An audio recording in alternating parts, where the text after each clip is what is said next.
podcast, episode number uno. And what I would like to do, I have, of course, here a special guest. He's been working with me now several years at this point. I'm starting to grow gray hairs. So I want to introduce you all to Luis with the Grease. There's a reason we call him with the Grease, because he greases the deals to make sure that his clients get the funding that they need. So with that said, welcome to the podcast. Thanks for having me. It's once again Luis with the Grease, and if you're in the gym, I'll get you out in the ease. Luis has been, ever since he started with us at Wall Street, he has been dominating in the sense of working on providing credit facilities for business owners all across the U.S. So I wanted to bring him on just to kind of have this conversation that I think is so important, especially in this wild economy that we have right now. And right now people are kind of hurting. We're in an economy right now, Luis, I'm sure you probably would agree, where we're seeing some of the highest credit card debt historically on record. Recently, it's been reported over trillions of dollars in debt that the American consumer has had in this last 4 years. So, I wanted to bring Luis on because he's worked in particular in the field every single day with variety of business owners across the U.S. And just to kind of talk about how do you navigate that, man? It's not as difficult as it seems when you know what you're doing. Mm-hmm. So basically, I see a lot of different business owners in different positions in their careers. So some people might be in business for many years and their credit is poor, and it's just because of the way they cash flow, the way they operate their business. So you see different challenges, and then you might see somebody that has exceptional credit, but they don't really have the cash flow. So you run into all different kinds of combinations and scenarios where you have to think outside the box and tailor a result that's going to be favorable for the client you're working with. Man, I would love to know more about that, Luis. You made such a great point. I think there's a big impression out there about when you have good credit, you got everything together. You're like near God. Everything is perfect, right? But contrary to popular belief, both you and I, what we kind of see day in and day out is actually you have these two kind of scenarios happening at the same time. And I want you to speak a little bit more about that. You had mentioned, can you speak to, you can have excellent credit, yet not be able to get a loan. And then on the opposite side, you can have, if I heard you correctly, you could also make millions and millions and millions and millions of dollars of business in a year, yet credit is not on par. Can you speak a little bit more about what you've seen, like maybe a few examples, not throwing anybody under the bus out there, but maybe a few examples of like what you've seen out there? Okay, so I'm dealing with a gentleman. We kind of had gone through a whole bunch of different scenarios. He has some cash flow in the business. It's not the best.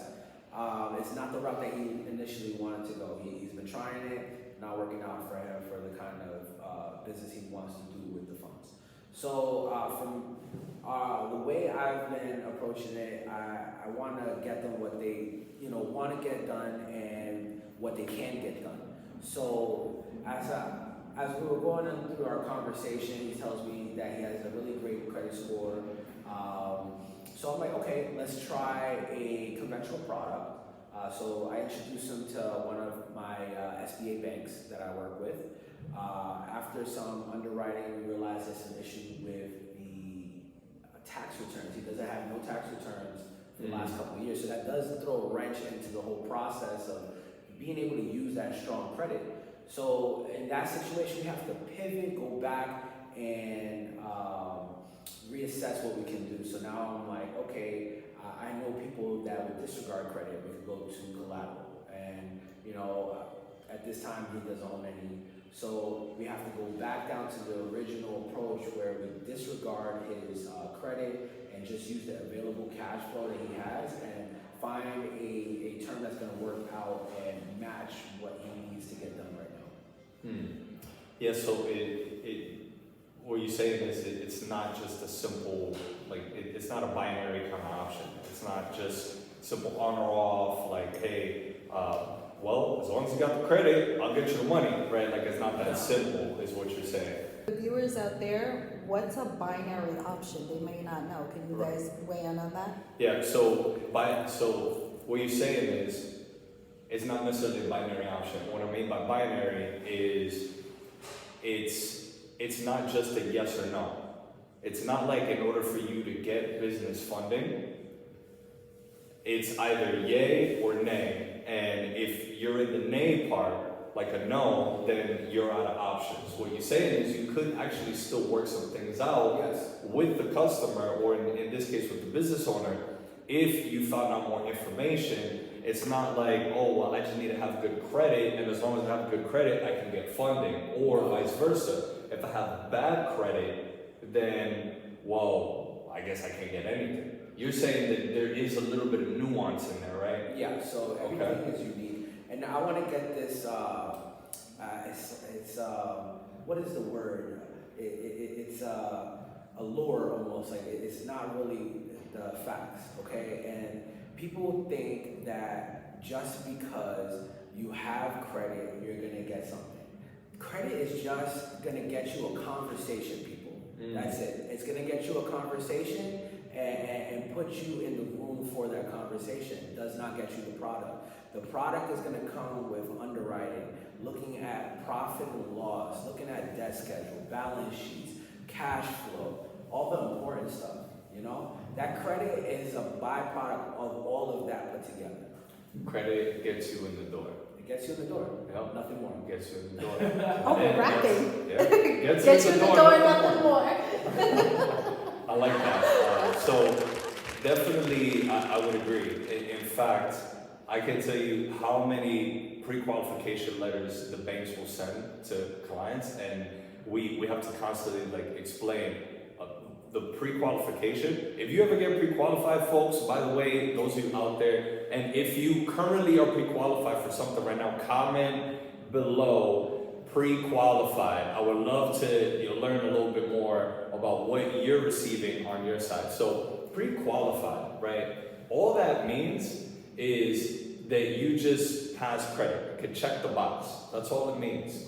A lot of people get the impression that pre-qualified means, well, now not only am I at the door, I'm already on my way out. Like, I'm ready to go, and this is about to get funded. That's not necessarily the case, folks. In fact, that's where the process begins. It's the hall pass. So, I think that's a really, really good point, man. I just want to step back a little bit for a second, because you and I, we come from the business funding sector. So maybe you could tell a little bit more to the folks with a few seconds. What is it that you actually do? I assess what's going on in your business, what we can do to help with the relationships that we have, and those criteria, minimum barriers that will get you that opportunity. And so are you working with? And I'm sure you guys might want to know. This is a question I get often, especially from viewers. Is, oh, well, I'm looking for a personal loan. My credit's good, right? So 90% of your business is it working with consumers? Or is it working with business owners? Where do you spend most of your time? I spend 101% of my time working with businesses, and by default, the owner is a consumer. So I try to give them, the facts that's going to help them as an individual as well as a business. That's a good point. In fact, I would take it a step further, Luis, and I would say, if you're going to get access to a lot more scale and a lot more, in other words, money. You'll get a lot more money through a business. Personal loans and personal financing is limited. The most that someone can get on a personal loan or a personal line of credit. I don't want to give a catch-all to the entire country, right? Because there could be somebody out there who has a much more vast product. But for the most part, if you're applying personally, they're only going to look at personal income, and there's a cap. At some point, you get to a point where you start running a business and your income actually starts going down because more of the money you're making goes into the business. So, you can talk to your CPA about how well that works. I'm not a CPA or anything like that. But what I would say is, if you're looking for scale, if you're looking for big money, if you're looking to actually grow, the avenue is business financing. Whether you own a sole proprietorship, an LLC, any other form of a corporation or another type of business entity, partnership, the scale comes from business funding. And that's what you and I spend most of our time, right?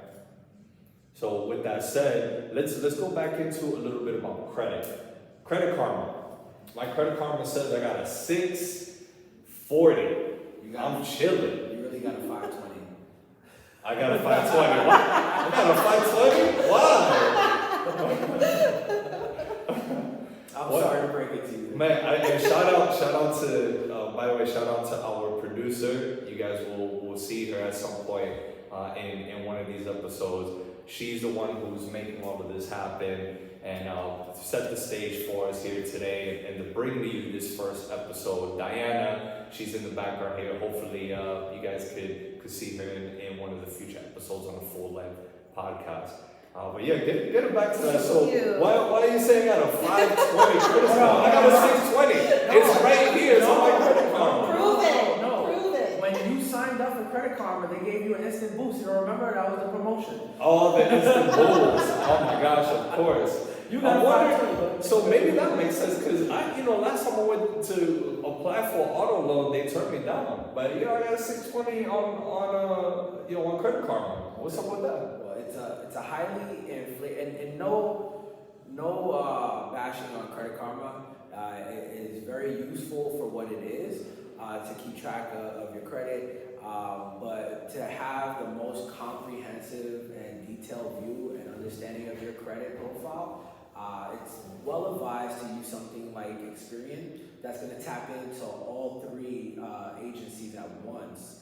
And not only that, Credit Karma has this inflated number. So I find in my experience that I've seen people show me I have a 7-something Credit Karma, and when we go through the processing for SBA, which is known to be one of the most stringent processes that they are to get funding, it comes back far lower than the criteria to get approved in most cases.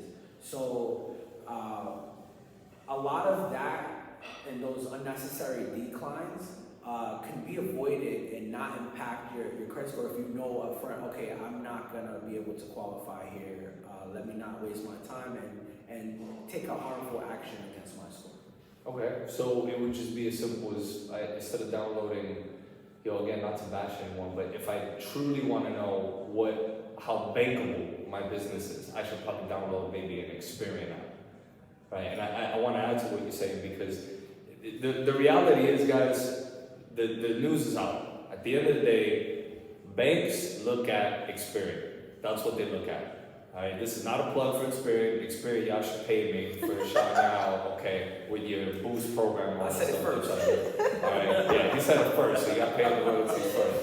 But at the end of the day, Experian is what most banks look at, and not just any Experian. Then you can get into your Experian FICO score 2, 6, 7, 8, and even 9. I mean, there's a whole world. The Experian credit score is what most banks, financial institutions look at. Okay, Credit Karma is not a credit bureau. Credit Karma is simply a tool for you to look at what they call a Vantage score. So, if I may, let me go over quick crash course. You guys ready? All right, and if you need to, you could skip this one. We'll put like a timestamp on here so you guys can skip this if this is like basic terminology, but some of y'all, I'm sure y'all gonna want to know what's the difference, right? So, what is actually a credit score? So, credit score is measured between a 450 and an 850. Okay, so apparently it can go lower than 450, right? But let's just keep things simple. And there's two ways of measuring it in the United States most popularly. One is your Vantage score. One is your FICO score, your Fair Isaac something credit score. I don't remember the abbreviation, right? But you have your Vantage score and your FICO score. What Luis and I were referring to is most banks are looking at your FICO credit scores. Now, what do Vantage and FICO have in common? Okay, I'm going down the rabbit hole. What do FICO and Vantage have in common? Yeah, pull me out if I get too deep into it, right?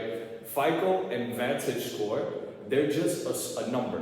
They're a 3-digit number, 450 to 850. That's all it is. It's like when you go to school, right? You go to school, there's different ways of grading how well you did on the exam, right? You have A through F, you have 1 through 100, you have pass or fail. Those are 3 scoring systems. Sometimes you have an F that you turn into an A. Hey, okay. Exactly. So with that said, right, you have just 2 ways of grading your credit worthiness. Vantage score is a form of grading, like A through F, 1 to 100, etc., and so is FICO. They both use the same numbers, 450 to 850. Now, who is the teacher? Who actually gives you the grade? There's 3 bureaus. One is the Experian, one is Equifax, and one is TransUnion. Those are the 3 credit bureaus who actually give you the score.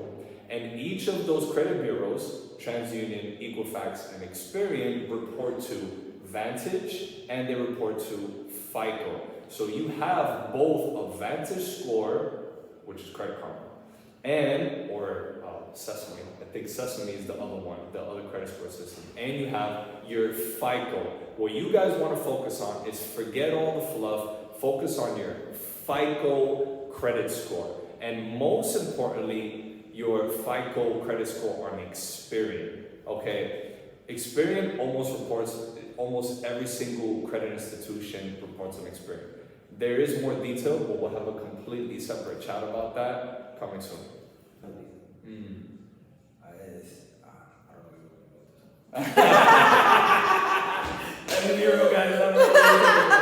Okay, I guess my point is,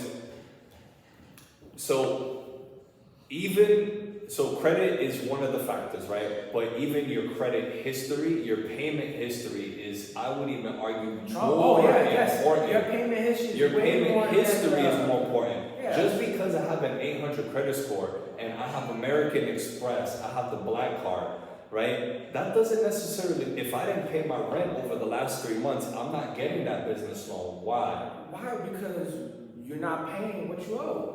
I'm not paying what I owe. I would have defaulted technically 3 times on the bank. I did not honor my obligation to the bank, and they look at that stuff. So even though it's my personal business, what does the bank care? They're still going to look at that. Hence why credit is so important.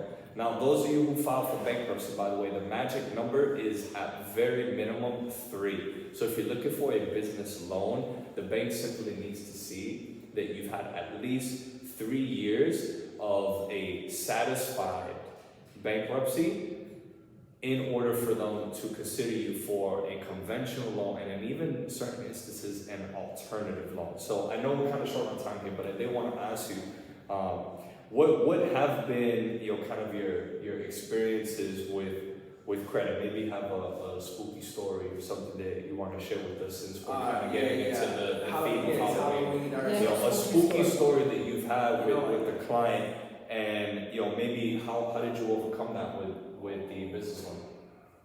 So this one, I won't.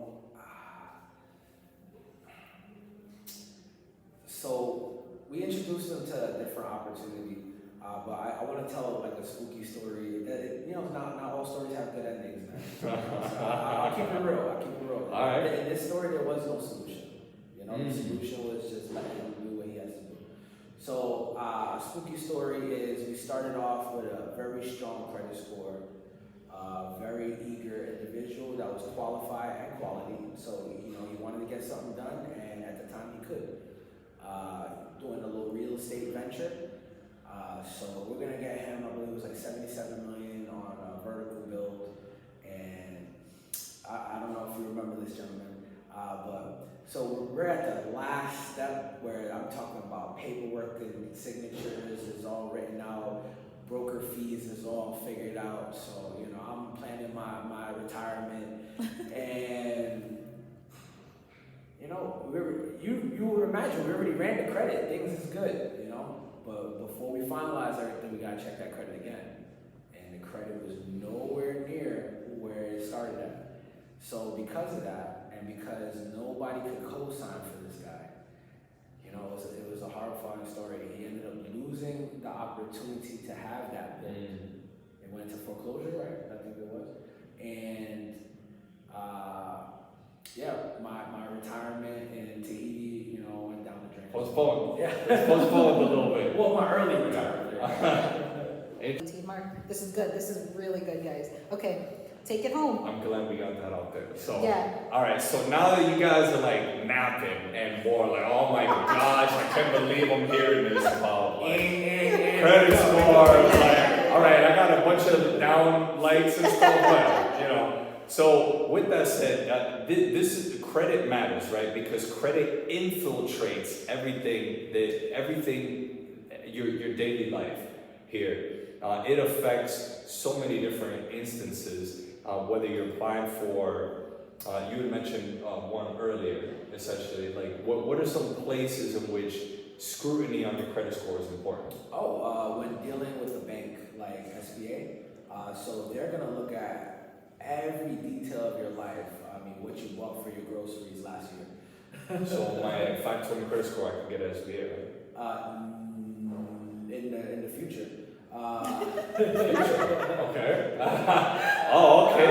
Oh, you let me down softly. All right. I get After it. a long walk down a journey of building your credit, we have to get you to that minimum 640 to start working with some of our banks, and in that case, you might even need some collateral. So I doubt you have that with the score. Yeah. That's how important it is. I mean, there's just no way around it. Like as you mentioned earlier, credit gets you in the door. So it infiltrates every aspect of your life. Your rent, it impacts. Those of you who are divorced, you may have experienced a ding on your credit somehow. Those of you who will file for bankruptcy, you notice that may have impacted your credit somehow, or access to credit. Whether and there are other scenarios, right? The health of your credit card balances, credit utilization, installment loans, personal loans. I mean, there's so many different things.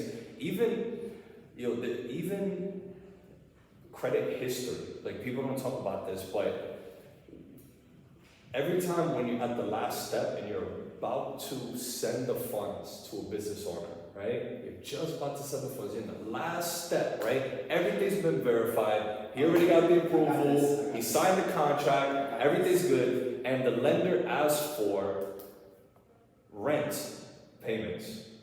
Why? Who cares? That's his personal life. Leave the guy alone, bro. It's a business loan. Why is a bank asking a business owner for his rent checks? Track history. Okay. Tell me more about that. Well, it shows consistency. Consistency. Okay, so I let's say I have to pay my rent in like 3 months, but I got good credit. Then I mean, hey, you already approved me, so might as well just send me the money, right? Why not? There's a couple of options actually. So you can go ahead and utilize collateral if you have some available from before when your score was good, or maybe you inherited something. You can utilize a revenue-based financing opportunity. That's actually what we specialize in. I mean, I can get you results in as little as 2 hours on that funds in your account. So that's a strong tool if you're cash flow heavy. And what's another? I mean that rewind. You gotta say that again because did I hear you say you give funding to somebody in 2 hours? Yeah. That's wild. That's like That doesn't in happen. 2 hours? No. Yeah, I know you're surprised, man, but this is every day for me. I mean, of course, I'm being facetious, right, guys? I'm being sarcastic, but that is probably a big part of the funding that is available out there. Yeah. So, yeah, very, very, very interesting though. In 2 hours, right? That 2 you can get hours. a business funded, a true Minimum. business funding. All right, people. All right. So for the people out there that have recently found out that their credit is not as good as it once was, and they're in a bind and need a bridge to get themselves back in good standing with their credit, maybe pay off some of your debts, utilize that to make some things happen, shift it around. We can utilize minimum documentation underwriting based on your business's cash flow and be able to assess what will get you. Typically, I believe it's like up to 40% withholding, something like that, of the future receivables, and that will be able to be injected in your account same day, no credit check, no collateral, no personal guarantees. So the same issues that messed us up in that big, retirement plan, we can disregard that fund up to $2 million over 24 months at max. Same day. Yeah, and you also, so basically there's unsecured and the secured options, collateral and no collateral options, right? So, and some of you have collateral but don't want to use it. I understand, right? Most of us don't want to just put up our home, especially we've been making payments on it for 10 years. Mm-hmm. You don't want to put that in jeopardy just to receive some funding. But you also may have it paid off, and maybe you do want to use the strength of the equity in order to secure funds. So there's a lot of kind of nuance there that you guys will see in many of the future episodes coming up. We'll be tackling more about collateral. We'll be looking into unsecured options. What happens when you don't necessarily have the credit, but there is some sort of need for funding immediately? What kind of options do you have available? What happens when you do have good credit? And the opposite happens, maybe no collateral. What happens if you actually are a very, very strong business? We work with those too. Strong business, strong credit, just overall around, you're gonna get the red carpet. So there are many, many different options, and you guys will see glimpses at that throughout many of the podcasts coming up soon. That said, ladies and gentlemen, again, this is Vinny. This is Money Moves, Tip Top Capital, here in the headquarters in Wall Street, and you guys keep making no money moves.